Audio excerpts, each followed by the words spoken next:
Ever notice how some people remain eerily calm when everything's falling apart? Like the world could be burning around them and they just take a breath, assess the situation, and move forward. That's not luck. That's not privilege. That's what happens when your nervous system has already processed the worst-case scenarios and survived them all. These people aren't cold.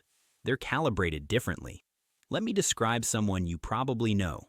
A friend loses their job, their relationship ends, or some unexpected crisis hits. Most people around them are panicking, offering solutions, drowning in anxiety.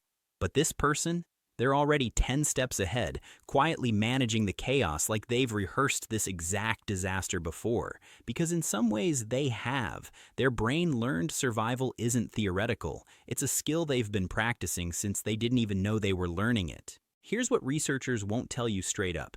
People who've endured significant hardship develop what neuroscientists call adaptive resilience.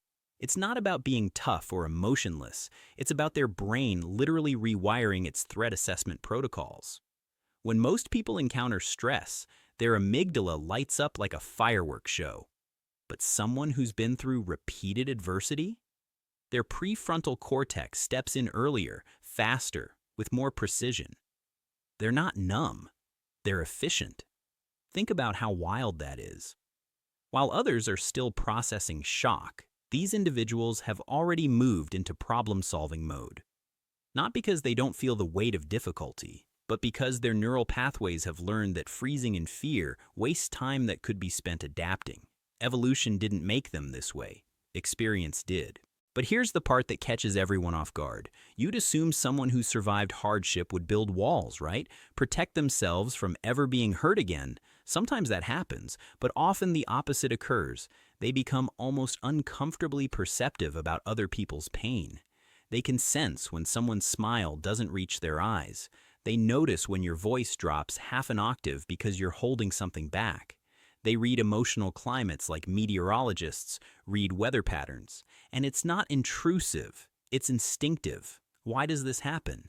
Because when you've lived through situations where missing emotional cues had consequences, your brain starts cataloging micro-expressions, vocal shifts, and energy changes as survival data.